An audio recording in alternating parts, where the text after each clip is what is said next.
Pinchou. Ah oui, évidemment.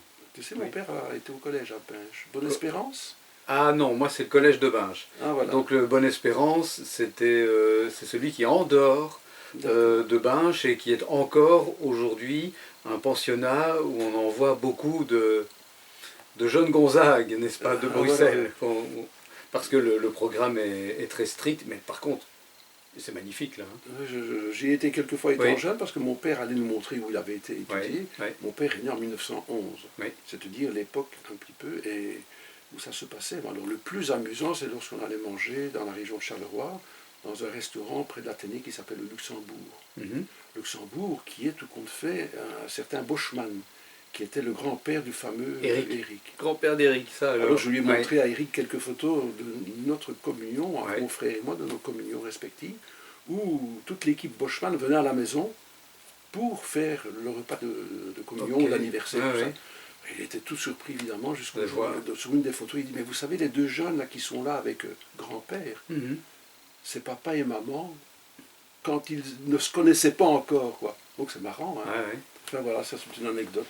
Et alors, quand on allait dans ce restaurant, donc réputé à Charleroi, ce qui était marrant, c'est que mon père retrouvait des anciens condisciples qui étaient des hommes d'affaires du coin, et qui se racontaient les blagues qu'ils pouvaient se faire l'un et l'autre, et notamment quand ils étaient sortis en cachette pour aller dans la boulangerie du coin, pour acheter une gosette ou l'autre, et qu'ils se racontaient. Tu te souviens, quand le surveillant à l'entrée nous tapait sur la poitrine, on avait toutes les gosettes écrasées, comme ça. Mais donc voilà, Bonne-Espérance, c'est ça. Et évidemment, on était chaque année au Soumons et au Gilles de Binge, en tant que spectateur. Donc tu as bien connu alors le carnaval. Le carnaval, ça oui. Et le bruit des sabots, d'autant plus que chez mes grands-parents, on vendait des sabots. Toute une époque. Donc tu es natif de la région, là? Oui, bien sûr. Et mon fils fait toujours le carnaval à Binche. Et moi, pour mes 60 ans, je vais faire le Gilles. D'accord, d'accord. Et je serai le premier Gilles en ligne directe depuis 1952, puisque malheureusement, depuis que mon grand-père a dû arrêter pour des problèmes de dos de faire le Gilles, donc cette année-là, il n'y a plus personne dans la lignée qui l'a fait, parce que ses deux fils n'aimaient pas du tout le carnaval, ils détestaient le carnaval. Donc voilà, moi je suis le fils de sa fille, donc je vais être le premier à refaire le Gilles, probablement en même temps que mon fils, qui lui est dans une autre société de jeunes que tu connais probablement, qui s'appelle les Paysans, qui sont ceux en bleu avec les sarraux, c'est ça, et les plumes, et les courtes plumes blanches. Voilà, d'accord. Tiens, et lui, il le fait depuis qu'il a 3 ans, donc il en a 17 maintenant. D'accord. C'est le musicien dont tu parles. C'est le musicien, oui. Il va bien? Ma foi, il va très bien. Et on lui a trouvé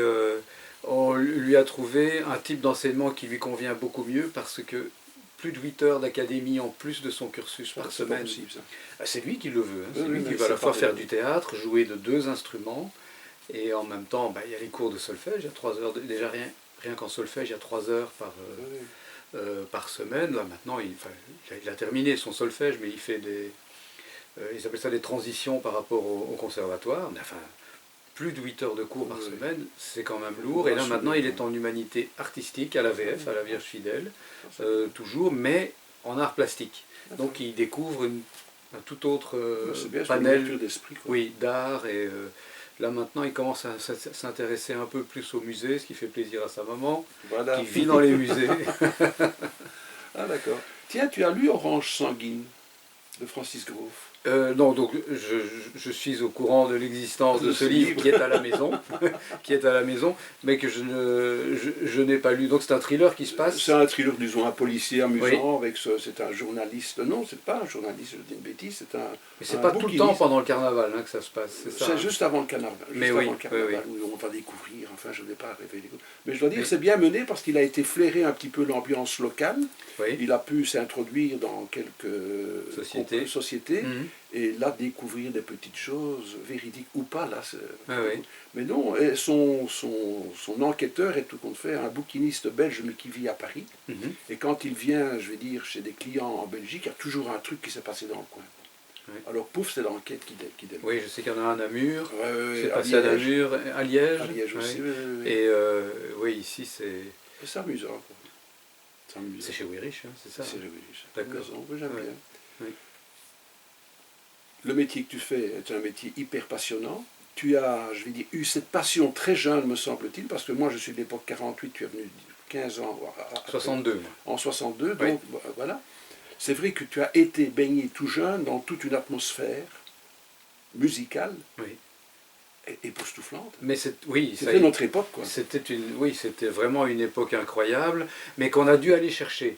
Parce que mon grand-père a dû probablement croiser ton père au Luxembourg, parce que lui donc, travaillait à Charleroi, à l'Union des Centrales, il était directeur financier, et donc lui, il était passionné de musique, mais d'opéra, de musique classique. Il avait acheté une magnifique installation Philips, qui était très rare à l'époque, stéréo en bois, comme ça, mais qui, à sa mort en 67, est restée muette. Parce que mes parents n'écoutaient pas de musique, ni ma mère, ni mon père, quasiment jamais. La radio en diffusait très peu à l'époque.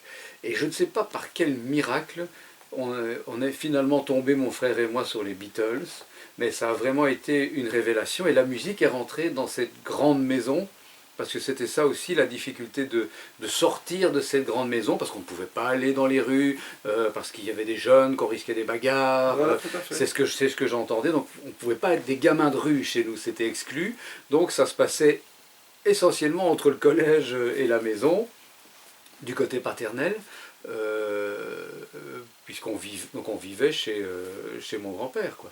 Et par quel miracle c'est rentré, et quel antagonisme ça a créé entre les parents et nous, parce que très vite après les Beatles, il y a eu les Stones, Deep Purple, enfin bon, c'était vraiment l'explosion musicale, c'est un truc fou qui les dépassait complètement, et on a vraiment vécu cette musique générationnelle, parce que c'était de la musique de singe, parce que, alors évidemment, on n'avait pas des parents ils n'étaient pas du tout agressifs comme dans le sketch de Coluche, Gérard, ça n'avait rien à voir, mais et je me sentais différent aussi au sein de ma classe, puisque moi j'ai d'abord été en latin grec, puis j'ai fait toutes mes latins maths, et j'étais le seul, alors les classes étaient petites, on n'était que 16, mais j'étais le seul qui était fan de rock, et donc de nouveau, j'étais un peu isolé, je n'étais pas compris. Et il y a peu de temps que j'ai repensé à ça. Puis je suis allé à l'université, là j'étais en droit, et là on se retrouve dans un grand auditoire de, je ne sais plus combien on était, en première candide, 300 étaient, mais on devait être 3 ou 4 rockers, à tout casser. Et de nouveau, alors là c'était la période de la New Wave, c'était la période du punk, la musique avait changé de ton, mais de nouveau un extraterrestre, et donc ce besoin d'avoir envie que les autres aiment ma musique.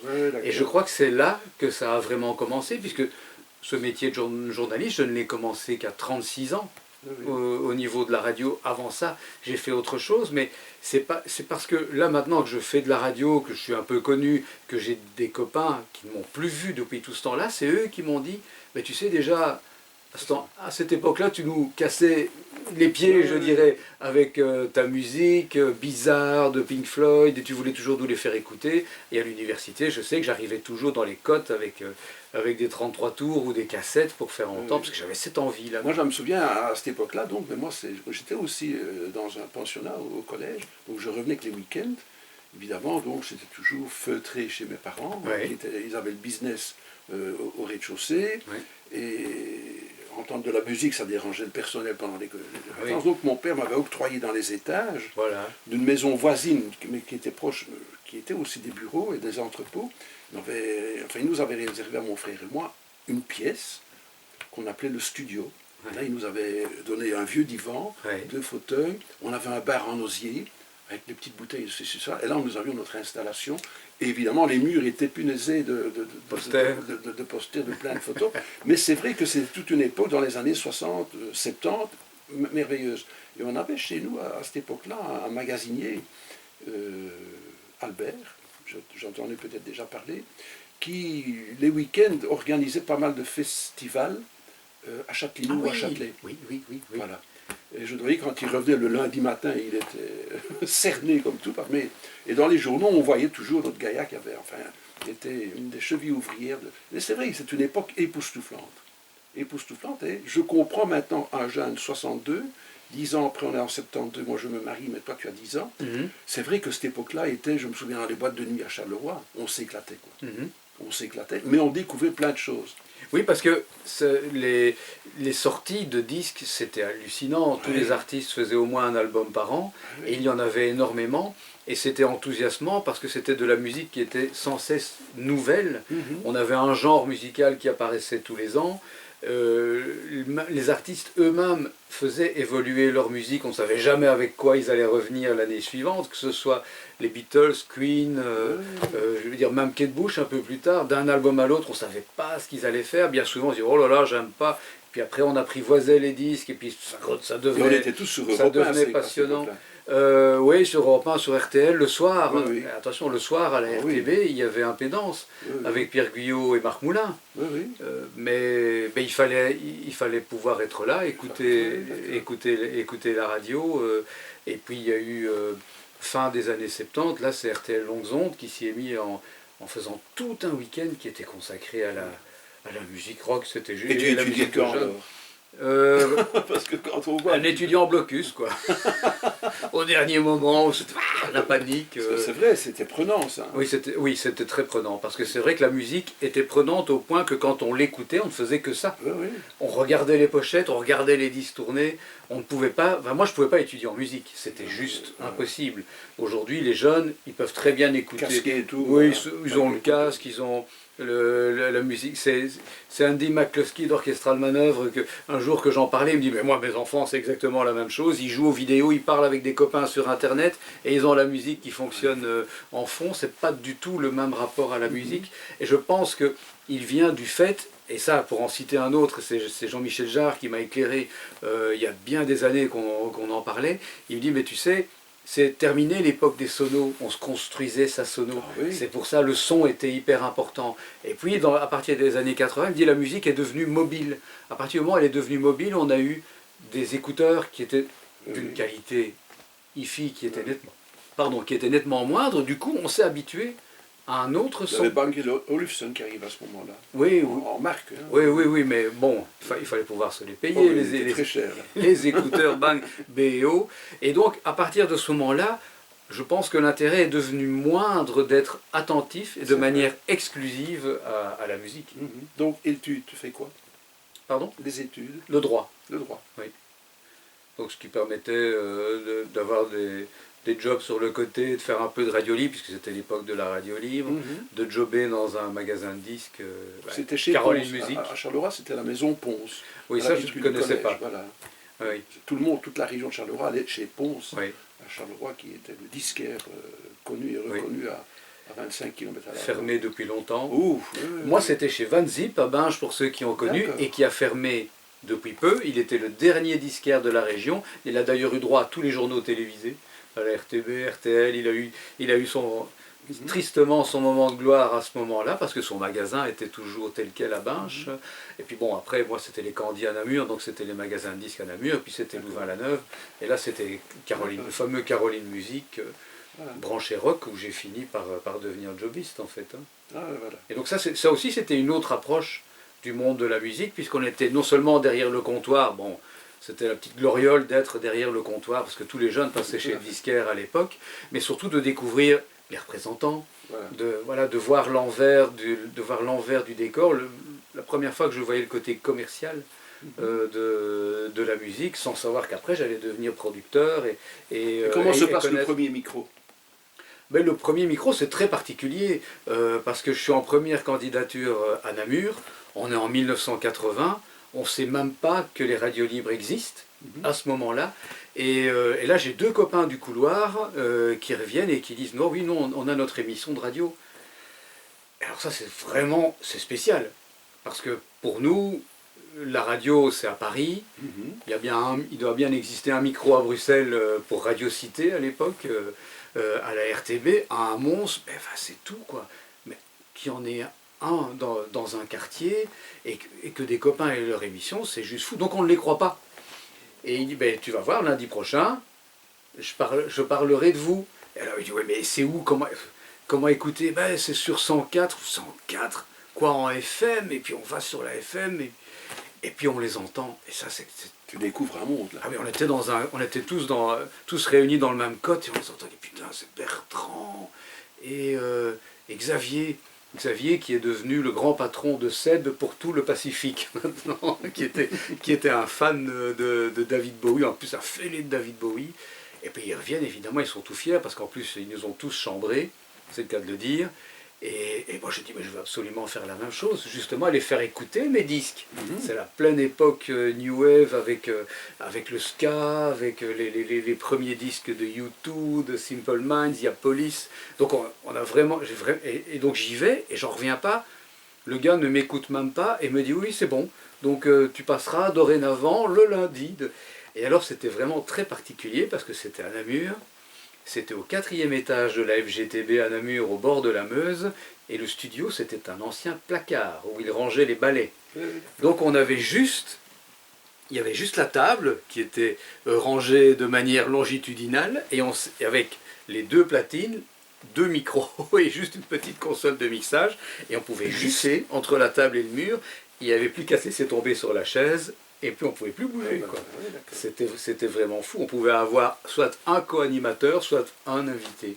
Et ça s'appelait Radio 081, et c'est devenu par après Radio Contact. Oui, qui a repris toutes ces petites radiolites qui ont été reprises par les grands réseaux, et la grande majorité, oui. Oui, je me souviens, à Charleroi, c'était à Gilly que se trouvait Radio Contact, chez les Spissens, qui était un marchand de charbon. D'accord. Le fils s'occupait de ça. Et puis il y avait Canal 5 qui était dans le centre, qui était la grosse radio, et je pense qu'il est devenu Nostalgie après. Bon voilà, après arrivé à Louvain-la-Neuve, j'ai voulu continuer, donc j'ai fait Radio Louvain-la-Neuve, qui était la radio historique. Voilà. Je pense que c'est une des toutes premières en 78. Et puis c'est en 84, c'est le début des radios commerciales, et là ça s'appelle Antipode. Et c'est assez étrange parce qu'on ne fait plus son émission pour soi-même, on fait son émission pour le public. Et tu démarres professionnellement quand alors? La radio? Oui. Oh là, c'est bien plus tard, en 98. 98. Oui, mais et pourquoi le pas? Qu'est-ce qui s'est passé? Oh, ben là, entre-temps, j'étais devenu, après avoir terminé mes études, j'étais devenu producteur, donc j'ai vraiment fait du show business. Alors je ne vais pas rentrer dans les détails, mais j'ai même eu mon bureau à Forêt Nationale à un certain moment. Et puis ça s'appelle dépôt de bilan. Oui. Parce que le métier est très étroit, très petit, et quand on risque beaucoup d'argent sur des artistes, ça se paye. Et je dois dire que ça en est suivi une période assez courte, mais qui moi m'a semblé très longue, où je zonais un peu, et j'étais un peu... je traînais chez un copain qui s'appelle Frédéric Janin, et voilà, autre passionné de rock, et c'est ce qui nous a toujours rapprochés, lui et moi. Et Laurence Bibot est arrivée, elle me dit, je viens de donner une interview à une radio d'humour. Je lui dis, ah, tu es allé sur Rire et Chanson? Elle me dit, non, c'est en Belgique. Je dis, une radio d'humour en Belgique? Je dis, s'il y en avait une, je serais quand même au courant, puisque étant producteur, j'avais managé vraiment tous les grands humoristes, et donc je connaissais le métier. Et là, elle m'a dit, je ne vais de nouveau pas rentrer dans les détails, mais elle m'a dit où se trouvait le siège. Et là, j'ai compris qui c'était, et je suis allé le voir, et il m'a dit, justement, je cherche un directeur d'antenne. Et c'est comme ça que ça a commencé. C'est par passion pour la musique et ma connaissance du monde de l'humour. Un an après, cette radio fusionnait avec le groupe Radio Contact. Et c'est comme ça qu'on a créé Contact 2. Ils voulaient développer Contact Gold, et puis je suis allé dire à Francis Lemaire, et si tu veux faire une radio adulte, est-ce qu'on n'appellerait pas ça Contact 2 et faire une radio rock adulte? Et c'est ce qu'on a fait pendant 2 ans. 2 ans après, ils m'ont tapé dehors. Et le surlendemain, j'étais dans le bureau de Marie Vossen, et voilà. Et plus de 20 ans après, je suis toujours, non pas dans le bureau de Marie Vossen, mais pas loin de son bureau. Tu parles de Janin, c'est le dessinateur. Oui, Fred Janin, oui. Voilà, donc oui. Disons, anecdote, on en parlait souvent, j'ai été libraire chez Cormont à Knock. Oui. Et il se souvenait de Janin, tout jeune, lorsque Janin lui montrait les premiers dessins, en lui disant, monsieur, qu'en pensez-vous? Ah oui, c'était je pense que c'est de là qu'a démarré un petit peu l'histoire de Janin aussi. C'est un grand passionné, lui, toujours, il suivait dans la cour de l'école, il suivait partout Thierry Cullifort, parce qu'il savait que c'était le fils de Peyo. Et ils sont devenus les meilleurs amis du monde, d'ailleurs. D'accord, voilà, donc c'est toute une époque, quoi. Je reviens... Pour se faire plaisir. Ah oui. Pour se faire plaisir à lui, pour fêter, alors je ne sais plus, je crois que c'était le 25e anniversaire de Germain et nous, sa fameuse bande dessinée. Ils ont fait venir Karl Palmer d'Emerson, Lake and Palmer, qui étaient quand même les gigantesques stars du milieu des années 70, les premiers à avoir été obligés de faire leur tournée exclusivement dans des stades. C'était tellement énorme, Emerson, Lake and Palmer. Et il avait alors un trio avec un bassiste et un guitariste, et il refaisait tous les titres d'Emerson, Lake and Palmer en métal. Et ils l'ont fait venir à l'Orangerie. Je crois que c'est Maman Cullifort, donc la veuve de Péo, qui a payé le cachet, parce qu'il n'y avait quasiment que des invités. Je vois encore Fred qui monte avec Thierry sur scène et qui est-ce qui a payé sa place? Je crois qu'il y en a 5 ou 6 qui ont levé la main. Ce qui est étonnant, c'est que ce bon Dan Laxman était là, évidemment, ce soir-là, et ce qui a valu à ma femme le grand plaisir de se retrouver dans les bras de Karl Palmer. Pourquoi hein? Voilà. Donc il y a quelques années, tu sors ton premier story. Évidemment, je présume que tu vas dans tes tiroirs, tu sors les cartes de visite ou les souvenirs ou les petits carnets, et commence alors la rédaction du premier story. Tu as dû élaguer pas mal de choses malgré tout, sinon c'était 3 tomes que tu devais faire. Ah oui, tu parles des livres, pas de la radio. Oui, alors ça c'était il y a une dizaine d'années, et c'est Marc Vossen, le grand patron de Nostalgie, qui me disait tu devrais sortir un livre. Et je disais Marc, c'est complètement exclu que je sorte, je ne me voyais déjà pas en tant qu'auteur. À ce moment-là, je m'occupais du programme musical, je faisais la story, mais c'était d'abord le programme musical, c'était ça qui était important sur Nostalgie, c'est une radio que les gens écoutent pour la musique. Et je lui dis, ça ne se vend pas. Je le savais, puisque je faisais Lire est un plaisir à l'époque, je connaissais les gens du monde de l'édition, en disant, les livres sur la musique, ça ne se vend pas du tout. Donc je dis, moi je ne vais pas passer 3 mois à écrire un livre, et puis on me dira, bon Brice, on a tes droits ici, tu as droit à 16,50 €. Je dis, non, je ne vais pas faire ça. Et il insiste, et finalement, à force d'en parler, je dis, mais je vois bien un angle, c'est pas très digne, mais je pense que c'est un titre suffisamment accrocheur. Je dis, si on appelait ça Destin brisé, et qu'on parlait uniquement des artistes qui sont morts au fait de leur gloire. Pas nécessairement jeunes, mais au fait de leur gloire, ce qui permet de mettre un Gainsbourg qui meurt à 60 ans, mais qui est immensément célèbre à ce moment-là, et qui sort des albums qui se vendent super bien, et qui fait des tournées, qui remplissent les grandes salles. Donc ça c'est ta ligne de... Et voilà, on a fait ça en premier, à partir de certaines stories, mais majoritairement écrits. Donc il y avait énormément de neuf qui avait été fait pour ce premier livre, et pour lequel j'éprouve une honte immense. Je n'ose même pas l'ouvrir, je n'ose même pas lire une ligne, tellement l'écriture a... Plus on écrit, plus on sait écrire, plus on se passionne, plus... Et je trouve que c'est vraiment écrit avec les pieds, quoi. Mais, non, mais ça c'est autre chose. Mais la couverture est très réussie. Non, ça c'est ton point de vue, et là je ne suis pas d'accord avec ton jugement, mais bon, c'est comme la personne qui fait une interview puis qui s'écoute, elle se dit, mais comment ai-je parlé, quoi. Oui. Donc je reviens à l'ouvrage. Dictaphone ou bien l'écriture? Non, directement sur l'ordinateur, parce que j'écris toutes mes stories. Oui. Et donc j'ai une habitude quotidienne, j'écris 2 stories par jour, j'écris 4 pages par jour, donc, et je ne peux d'ailleurs plus le faire que comme ça. C'est automatique. Même si je dois, si on me demande un communiqué de presse à la radio en disant tiens, est-ce que tu peux faire le communiqué, si on me demande de dicter à haute voix, je ne peux pas, je dis je suis désolé, je suis obligé de me mettre devant mon ordinateur, de commencer à écrire parce que je n'ai aucune idée qui vient avant d'être devant l'écran. Et dès que ça vient, après c'est parti. Et après c'est parti, oui. Et c'est très particulier parce que j'ai l'impression que ce sont mes doigts qui écrivent avant que je n'y pense. C'est comme le musicien, quoi. Oui, c'est vraiment très spécial. Hop, ça y est, la mélodie démarre, quoi. Tous les écrivains qui me disaient j'ai l'impression que mes personnages vivent, et je disais c'est de la promo, c'est des histoires pour de la promo. Et maintenant que j'écris de la fiction, je m'en rends compte. Oui, tout à fait. C'est incroyable.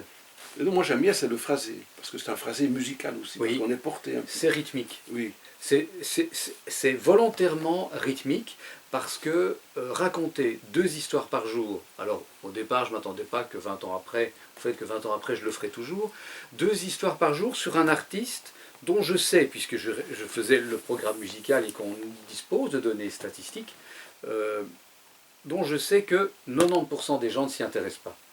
Comment je vais faire? Ils vont peut-être tourner le poste. Ah, ça ne m'intéresse pas, Michel Sardou, je déteste, Johnny Hallyday, je déteste, oh, les Beatles, c'est trop vieux.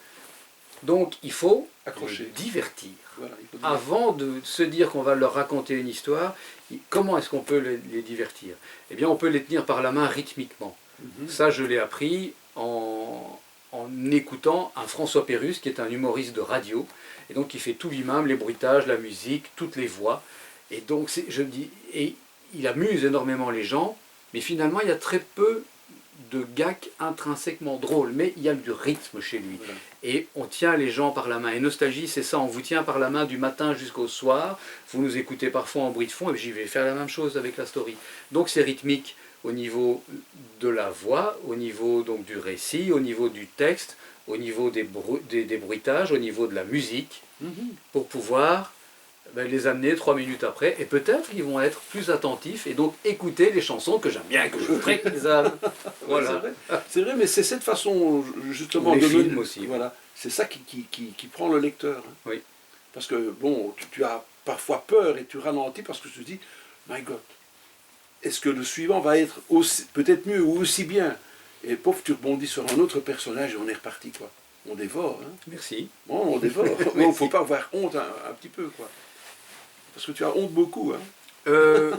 En fait, une fois que j'ai fini un livre, je sais que je ne vais plus pouvoir l'ouvrir. Et je pense toujours à ce que me disait Stéphane Stemann, dont j'étais le producteur et l'agent pendant des années. Et donc il avait quand même un père auteur prestigieux, André Stanislas Stemann, maintes fois adapté, il était estimé de tous. Et c'était tombé dans mon oreille, et bien évidemment à un moment où je ne m'imaginais même pas un jour parler dans un micro à la radio. Et il me disait, c'était à l'époque où mon père réécrivait tous ses livres. Et je me suis dit, mais il a réécrit tous ses livres? Oui, parce qu'il les trouvait très mal écrits, les premiers. Et donc il les a réécrits. Et moi, je sais que si je lis les précédents, je vais vouloir les réécrire parce que je vois des tas de choses qui ne vont pas. Et je me dis, oh, qu'est-ce que tu as fait? Tu aurais dû écrire ça ou ça. Et donc je me sens moins seul. Ah, d'accord. Parce qu'André Stanislas Stemann, je ne veux pas me comparer à lui, évidemment. L'éditeur, il est venu naturellement, ou bien tu as dû chercher ou bien... Au tout début, c'est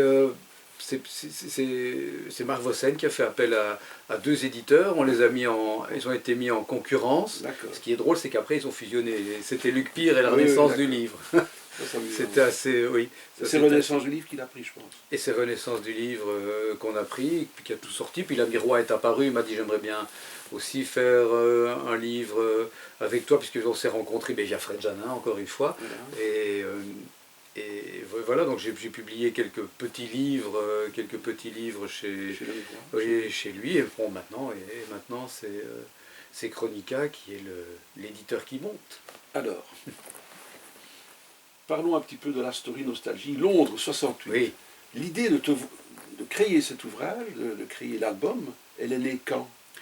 Ben, je suis incapable de le dire, mais il y a déjà longtemps que j'avais envie de faire de la bande dessinée, et cette envie, elle est venue en faisant de la télévision et en faisant du reportage télé. Il y a une grosse dizaine d'années. On en a fait toute une série pour Nostalgie, mais je faisais en même temps de la télévision, et j'ai découvert ce que c'était que de raconter par l'image. Voilà. Et c'est tellement incroyable. Au début, on se dit, bon, on va raconter par l'image, et puis on se rend compte qu'on ne le fait pas parce qu'il n'y a rien à faire. On est tellement habitué à mettre des mots pour l'expliquer, et puis on se dit, ah ben oui, ça, une image suffit pour remplacer tous ces mots. Et puis on en arrive à se dire, ça, cette image-là, aucun mot ne pourra la montrer. Et là, on rentre dans une toute autre manière de faire un récit. Donc j'ai eu cette envie de faire de la bande dessinée. Souviens-toi, quand on était jeune, il y avait aussi les magazines. Oui. Photos. Oui, les romans photos. Les romans photos allaient sur image. Oui, oui. Et c'est vrai que ça créait l'atmosphère du récit. Oui. Quoi. Et ça, c'est un truc que j'ai très envie de faire aussi un jour par sport. Ça, c'est une vieille envie d'aller trouver un éditeur de magazine en disant, est-ce qu'on ne ferait pas des romans photos à l'ancienne? Ça serait tellement drôle. Mais évidemment, plus raconter des histoires à l'eau de rose, genre bonne soirée. Oui, mais c'était génial ça. Oui, évidemment. Et de pouvoir le faire avec... ça a disparu dans les années 70. Avec les artistes eux-mêmes. Voilà. C'est ça qui serait fabuleux. Oui. Ils sont là en promo. Je parle des orchestrales manœuvres, parce que ce sont des types. Mais qui peut s'imaginer que ces types sont drôles? Il y en a un qui est hyper drôle, Andy, il est hyper drôle, et Paul, son partenaire, lui, il rit beaucoup des blagues d'Andy, donc ça en fait un duo redoutable en interview quand on est avec eux et qu'on boit un verre. c'est des vrais Anglais. Et je dis, ça serait chouette de refaire des trucs, eux qui ont vécu en Belgique en plus, de faire un roman photo. Genre, je vais donner une idée à quelqu'un, tu coupes ça en montage. Ouais, c'est vrai, moi j'aimais bien. Mais donc la bande dessinée, c'était voilà, c'était une évidence. Et il faut avoir le temps aussi pour... et puis qui va... Et je ne m'imaginais pas qu'un dessinateur dise, ah bah oui, moi j'ai envie de faire une bande dessinée. Alors, je ne vais pas les citer, mais j'en ai des incroyables qui m'ont dit, mais moi j'ai hyper envie de dessiner avec toi parce que je t'écoute tous les jours en dessinant, en faisant mes planches, des gars qui ont vendu des millions et des millions de bandes dessinées, quoi. Et puis sur un coup de fil, le lendemain, j'ai le directeur artistique de chez Dupuis qui est là et qui vient à la radio pour le dire. Dupuis, Bassin-de-Charleroi, Marcinelle. Oui, voilà, encore une fois. Et qui me dit génial, super idée. Mais on m'avait dit que les projets durent très longtemps. Et en effet, puisque là, nous sommes fin 2016. Voilà. Et pour moi, c'est fait. Moi, dans 6 mois, ça y est, quoi.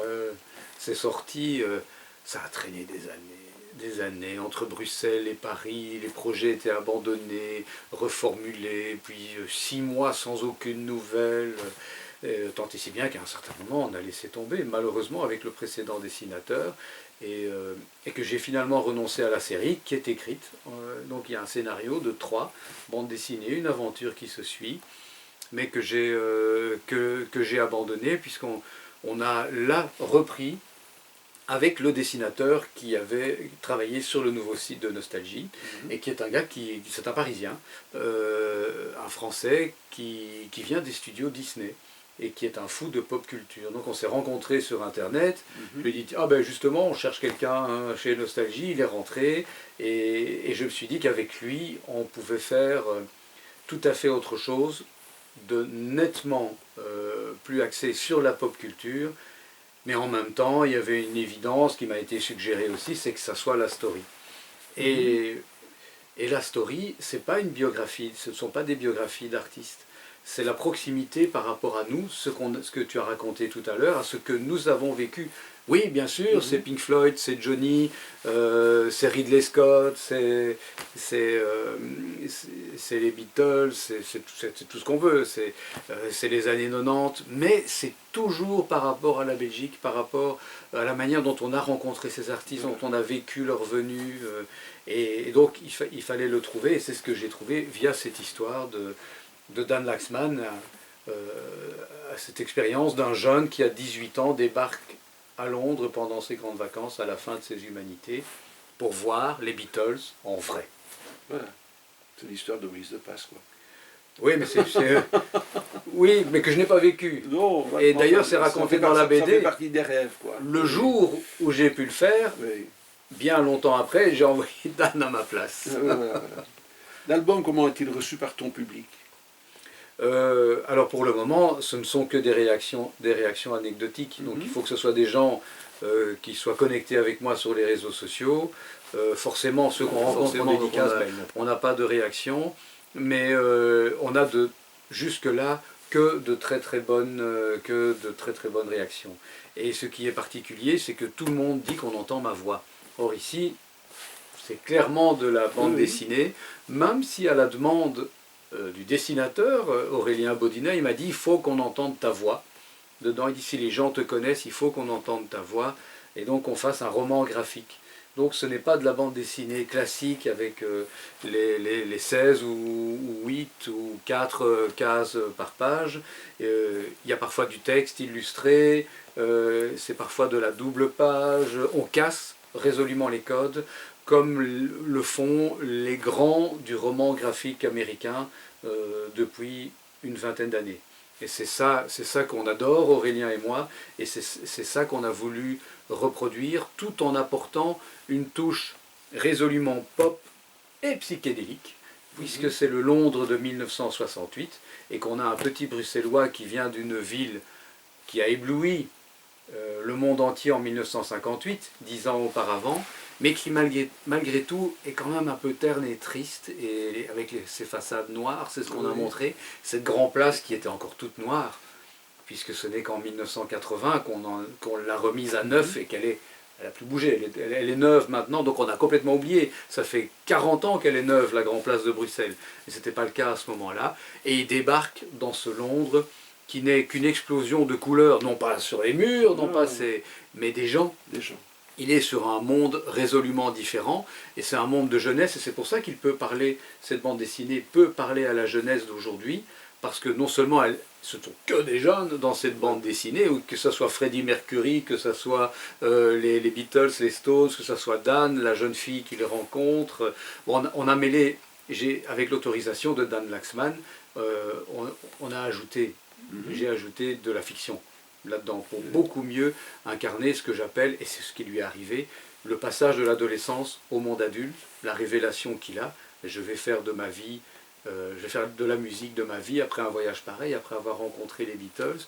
Je lui fais découvrir l'amour aussi pour la première fois, physique, à Londres. Et non pas comme dans le Quadrophenia des Who, c'est-à-dire de manière sordide. Ici, c'est quand même beaucoup plus poétique, mais il vit d'autres expériences qui se vivent aussi à Londres à ce moment-là, et quasiment pas en Belgique, donc avec les substances prohibées, n'est-ce pas? Il y a aussi un peu d'alcool, et surtout, ces jeunes qui se parlent, qui se croisent, qui profitent de se croiser, qui engagent directement la conversation, comme malheureusement, ou heureusement, je n'en sais rien, je ne porte pas de jugement, ils le font sur Internet, aujourd'hui. J'aime bien ton expression « j'entends ta voix ». Oui. Il y a quelques jours, je dois recevoir un écrivain français dont j'ai lu l'ouvrage il y a 2-3 mois. Il vient l'après-midi comme toi, et au dernier moment, je dis je vais quand même revoir son bouquin pour savoir ce qu'il en est. J'ouvre la première page, et j'entends une voix. Oui. Oui. Je prends mon téléphone, je téléphone à Jack Keegan. Je lui dis Jack, qui vit dans une maison de repos pour le moment, je dis Jack, je t'envoie un texte, dans un quart d'heure je te téléphone et j'enregistre. Envoie. Un quart d'heure après, je lui téléphone, il me lit le texte. Une émotion à fleur de peau. L'écrivain vient ici, et pendant que l'attaché de presse papote avec... il y avait 1 ou 2 personnes qui étaient là encore, je lui dis, écoute, on va meubler, écoute. Et je lui fais écouter une page, la première page de son ouvrage. Tu vois la tête du gars qui change. Et quand c'est terminé, il dit, c'est qui, c'est quoi? Qui est cette voix? Il faut voir comment on s'est parlé. Et il dit, mais cette voix, elle relève mes mots. Je peux comprendre ce que tu dis, c'est que quand on lit, que des personnes vont entendre Brice de Passe parler et être dans l'action, quoi. Et ça, c'est important. Quand on peut, je vais dire, assimiler une voix, ça crée une ambiance tout autre, évidemment. Complètement, oui. Mais c'est les livres de Philippe Solers, quand on connaît... Oui, on voit le personnage. Philippe écrit d'une manière quand même très particulière, mais comme il parle. Un autre. Et tu ne vas pas me contredire, Patrick Rougirs. Oui, tout à fait, ah bah oui. Quand tu lis du Rougirs, tu vois les gestes. Hein. Et on entend sa verbomotricité, comme il aime à le dire. Oui, exactement, oui. Il y a des personnages comme ça qui sont porteurs de la parole. Hein. J'ai oublié son prénom, mais l'écrivain Leroy qui a écrit le livre, la biographie entre guillemets de Gérard Depardieu. J'ai oublié son prénom. Mais c'est Leroy. Oui. Je lui ai dit, mais je lui ai dit, c'est incroyable, j'entendais la voix de Depardieu en lisant le livre. Oui, c'est peut-être, je vais dire, les mots font beaucoup aussi. Oui. Il y a des mots qui résonnent. Oui. Il y a des mots qui ont du coffre. Et ça dépend un petit peu l'usage. Ça, c'est le mot juste. Quand le mot juste vient, il met justement cette amplitude dans le récit. Et c'est, chez moi, je pense, ce côté anglo-saxon qui est très imprégné de la chanson, de la chanson rock, où le mot a plus d'importance que le sens. C'est la manière dont il va sonner. On le voit, on ne pourra jamais mieux le voir que ce qu'on peut voir maintenant à la télé sur Disney+, sur le reportage Get Back sur les Beatles, que vient de sortir Peter Jackson, parce qu'à un certain moment, on voit John Lennon et Paul McCartney travailler sur le texte de Get Back. McCartney est au piano, Lennon est à côté avec sa guitare, et ils ne s'intéressent qu'au son des mots. Et ils sont là, qu'est-ce que tu penses de ça? Et c'est à chaque fois, voilà, il faut que ça sonne. David Bowie, quand il écrivait, il avait trouvé un truc, bon, avec tout ce qu'il prenait aussi, il avait trouvé ce truc incroyable, qui était d'écrire la chanson, Et puis il écrivait donc ça sur une feuille, et il découpait tous les mots, et puis il les mélangeait pour voir si ça ne sonnait pas mieux. Oui. Peter Gabriel fait ça aussi, et nous on essayait de comprendre le sens de la chanson, le sens caché, et puis bien après quand ils expliquent comment ils font, on se dit, voilà. Mais il n'y avait pas de sens caché, il voulait que ça sonne. Voilà. Tu es un jongleur aussi. Peut-être, oui. On ne s'en rend pas compte. Non, mais pour tenir le verbe, comme tu le tiens derrière un micro, il faut jongler avec les mots. Oui. Encore une fois, c'est ce qui fait, je veux dire, qui attire l'attention du public. Encore une fois, c'est automatique. Oui. On ne s'en rend pas compte. C'est que quand on demande à Pierre Kroll, mais comment tu as tes ou de bus, comment est-ce que tu as 2 idées par jour, comme ça? Ben, je ne sais pas. C'est quelque chose d'interne qui travaille. Oui, ça devient automatique et je pense que tout fait farine au moulin, toutes les idées qui peuvent passer sont immédiatement appliquées.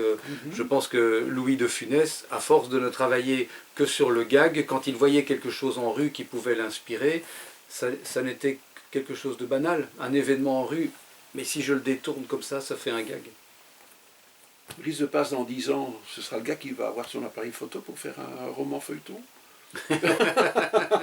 Quels sont tes projets? J'espère l'avoir fait avant. Oui, hein. Le projet, je peux en parler puisque je l'ai lâché.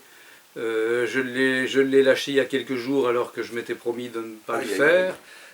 Donc tu enfonces le clou alors. Mais je devrais déjà être sur scène et en fait on a reporté et j'ai bien fait de reporter. Ce matin j'en parlais encore avec Sébastien Ministru qui me disait l'année dernière... Il était ton voisin à Mons. Oui, il était des Cossines, oui c'est ça, lui il est des Cossines et moi je suis entre Binche et Morlan. Mais moi je parle de la foire du livre à Mons. Ah oui, d'accord. Oui, c'est juste, oui, exactement. Oui, on se croise forcément, oui, régulièrement, on s'apprécie aussi. Et il me dit, j'avais un projet, parce qu'on développe, tu sais, on développe beaucoup de projets sur le... Oui, j'ai dit oui, je suis au courant. Et il dit, j'en avais un, et il m'angoissait. Et j'ai téléphoné au gars, j'ai dit non, j'annule, et je me suis senti soulagé. J'ai dit moi j'ai fait pareil, j'ai reporté, parce que c'était trop, et que pour le moment j'ai trop d'histoires à raconter, j'ai trop d'histoires qui viennent, et je sens que j'ai cette envie de le faire, parce que ça a été ma précédente vie aussi. Donc de vivre avec ces artistes, de vivre ces centaines de représentations de one-man show, d'être dans la salle chaque soir, de comparer, d'avoir cet amour des théâtres, d'être dans les coulisses, de vivre comment ça se passe avant, après, de voir que aucun public ne se ressemble. Donc il faut de l'improvisation. Et donc j'ai très envie de vivre ça maintenant sur scène, et d'avoir surtout aussi un retour instantané aussi à ce que je fais. Parce qu'en radio on ne l'a pas. Non, d'accord. Je dis c'est sûrement une improvisation qui va venir, selon le public qui sera présent. Non, ça je pense pas. Je pense que ça sera... Parce qu'il y aura tellement d'anecdotes qui très écrits. Très écrit. C'est très important. De l'improvisation, mais très travaillée. Mais la story, elle est écrite parce que au départ, c'était une nécessité. C'est vrai. J'ai 3 minutes maximum. Voilà. Et donc, c'est pas le moment. Il n'y a pas de dérapage. Voilà, c'est pas le moment d'aller chercher ses mots, d'aller chercher ses idées. Chaque mot compte. Et ce n'est qu'à ce moment-là, évidemment, qu'est venu le rythme dans l'histoire, de la construction. D'abord, c'était trop écrit. Puis c'est devenu de plus en plus oral et rythmique, et c'est vraiment ça que j'ai envie de faire sur scène, et c'est complètement autre chose. Et qu'est-ce qui n'a pas encore été dit alors? Eh bien, je ne vais pas pouvoir donner d'exemple, mais tous les jours, j'apprends de nouvelles histoires. Il y a encore des milliers d'histoires qui sont cachées, qui sont arrivées à des gens et qui ne les ont pas encore racontées, ou qui les ont racontées à la personne qu'il ne fallait pas, parce que le média n'a pas été assez fort, le livre n'a pas été assez lu. Le livre n'a pas été lu parce que tu connais très bien le monde de l'édition. Quand un livre sort, beaucoup de journalistes en parlent, 9 sur 10 ne l'ont pas lu. Ils font leur article, ils font leur boulot, peu importe la raison pour laquelle ils ne l'ont pas lu, mais 9 sur 10 ne l'ont pas lu. Donc il y a énormément de choses dans ces livres qui n'ont pas été relevées. Et donc pour ça, c'est très intéressant. sur YouTube, depuis 20 ans, c'est inimaginable les images qui arrivent.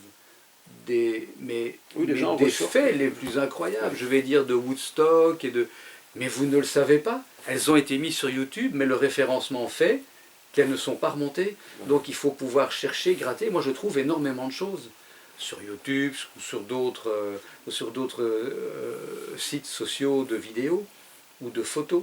Tous les jours il y a des nouvelles photos qui apparaissent. Et l'avantage de la vidéo et de la photo, c'est que là, on n'a pas besoin du témoignage pour être sûr de la vérité. C'est là. C'est l'anecdote que je raconte toujours. Tout le monde, alors elle n'est pas très intéressante, mais tout le monde croyait dur comme fer que le fameux Satisfaction des Rolling Stones, Keith Richards l'avait écrit dans un hôtel. Keith Richards sort sa biographie, il dit qu'il l'a faite chez lui. C'est d'un intérêt très relatif, on est bien d'accord. Mais imaginons que c'était un fait, je ne sais pas moi, important des croisades, qui ont été écrites un siècle après, de la vie de Napoléon, tout ça est enseigné à l'université comme une vérité. Or, ce n'est pas vrai. Et c'est ça qui devient intéressant dans le monde de la pop, c'est qu'aujourd'hui, du rock et du cinéma, on lui applique la rigueur des historiens, des universitaires, alors qu'en fait, il y a 30 ans, c'était juste pour les clowns. C'était ça ne nous intéresse pas, votre truc de rock, de pop, c'est vous n'êtes rien, c'est du divertissement. Non, aujourd'hui, on essaye vraiment d'avoir la vérité parce que ce sont des personnages qui sont devenus historiques. Ça fait 75 ans qu'il n'y a plus eu de guerre ici, qu'il n'y a plus de héros guerriers chez nous. Si on va dans le centre de Londres, on va être frappé par une chose, on ne voit que des statues de types qui ont fait la guerre, qui ont fait des hauts faits. Et on commence maintenant à sortir des statues de Freddie Mercury que tout le monde connaît, la statue de Madame Chapeau chez nous, l'agent d'Hergé qui est en statue aussi. Donc il y a un changement qui s'est opéré ces 20 dernières années qui est spectaculaire mais qu'on n'a pas remarqué parce qu'il est arrivé progressivement. Et donc forcément, comme cet intérêt a cru, eh bien, les sources elles sortent parce que maintenant, oui, il y a 20 ans, un livre sur la musique ne se vendait pas. Mais oui, aujourd'hui, un livre sur la musique se vend. C'est juste incroyable ce qui s'est passé. Quand j'ai acheté mon premier livre sur Led Zeppelin, c'était en 1981. Led Zeppelin venait de se dissoudre. Il y a quasiment rien dans ce bouquin, mais on était tellement heureux qu'il y en ait un parce que ça n'existait pas. Oui, tout à fait, tout à fait. Mais c'est vrai qu'il y a plein de pépites qui existent. Benoît Feron vient de sortir un ouvrage qui est là-bas. Pendant sa période de Covid, il a décidé de poster quelques photos chaque jour. Oui. Notamment dans les années 80, je pense, une de Freddie Mercury, la Forêt Nationale. Quoi. Oui. Donc voilà quelque chose d'inédit, entre guillemets, qu'un particulier sort de son tiroir. Mais quand je vais interviewer tous les journalistes ou les photographes de cette époque, j'apprends des choses incroyables. Ici encore, j'ai beaucoup raconté l'histoire de Pierre Rock'n'Roll, qui était le premier journaliste rock, qui lui a fait venir Genesis avec Jean Giem ici. Les mecs de Genesis, ils ne le croyaient pas, c'était leur premier concert à l'étranger, ici à Bruxelles, dans des conditions de fou. Je dis toujours, si c'était arrivé à New York ou à Londres, le monde entier connaîtrait cette histoire. Malheureusement, c'est arrivé à Bruxelles, et même les Belges ne se la racontaient pas entre eux. Oui, tout à fait. Moi, je prends mon cas. Joël Robert est décédé il y a quelques mois d'ici. Moi, j'étais un grand fan de Joël Robert, donc j'allais en Hollande. Le champion de motocross. J'allais en Hollande, j'allais à tous les championnats auxquels il participait. J'ai pas des kilomètres, mais des centaines de mètres de pellicules Super 8, quoi, que j'avais numérisées à l'époque, que j'ai ressorties. Mais ce sont des choses qui sortent, qui ne sont pas connues du public encore. Oui, oui. Donc, chez les gens, il y a plein d'informations. C'est incroyable. On a commencé à le voir il y a 25 ans, quand les Beatles ont sorti leur fameuse série Anthology en DVD. Donc c'était 5 DVD qui racontaient leur histoire, et c'était uniquement eux qui la racontaient, un peu comme Striptease, sauf que Striptease, il n'y avait pas beaucoup de... Mais en fait, c'était eux qui se racontaient. Et donc ils sont allés uniquement dans les images d'archives, et à l'époque, il n'y avait pas Internet, mais ils ont déjà à ce moment-là parvenu à trouver des gens dans le monde entier qui leur ont dit « mais on a un film 8 en couleur de tel ou tel concert ». Et donc toutes ces images qu'on avait 1000 fois vues de la BBC ou des grandes chaînes américaines se sont vus complétés par d'autres témoignages de gens qui étaient au premier rang, qui étaient, oui, ou même du public simplement. Voilà. Ils ont récupéré le son et puis ils avaient ces images fabuleuses. Alors aujourd'hui, c'est multiplié par 1000, ça, parce que tout circule, tout le monde a envie de faire du clic, et qu'est-ce qu'ils font? Ils mettent ça sur Internet. Donc tu auras encore besoin de cette vie alors? Oh, j'aimerais bien. Lise, je te remercie, je pense. Merci Willy. Merci de m'avoir invité. C'était un grand plaisir de te recevoir chez moi. Et keep on rocking. Voilà. Allez, succès à ton ouvrage. Merci.